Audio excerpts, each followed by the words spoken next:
Senador Ping Lacson hinilalagda sa Bicam report ng 2026 budget kapag hindi maiwawasto ang ilang probisyon sa pambansang pondo. Rajuman Conde, Batag sa Balita. Nagbanta si Senate President Pro Tempore Ping Lacson na hindi siya lalagda sa raratipikahang Bicameral Conference Committee report ng 6.793 trillion pesos na 2026 national budget.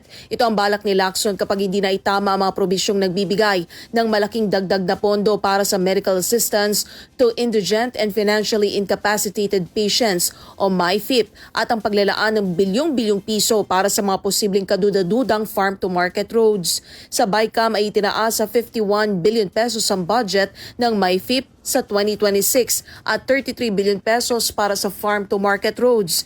Ayon kay Lacson, hindi siya pipirma sa pagratipika ng Bicam report kung hindi may wawasto ang MyFIP na hindi naman compliant sa Universal Healthcare Act at hindi siya papayag na i-associate o idawit ang kanyang sarili sa paggasto sa hindi planado at hindi sinuring farm-to-market roads. Tinukoy na senador na ang MyFIP ay matagal nang lantad sa political patronage dahil pinahintulutan dito ang mga opisyal ng gobyerno na mag-issue ng guarantee letters para sa mga mahihirap na pasyente. Tinukoy ni Lacson na lantad sa political patronage ang MyFIP dahil ito ang ginagarantiya ng mga guarantee letters na kaakibat nito at hindi naman talaga ang pangangailangang pangkalusugan ng mga mahihirap na Pilipino. Kasama mo sa DZXL RMN Manila, Rajuman Conde, Bata, Tatak, RMN.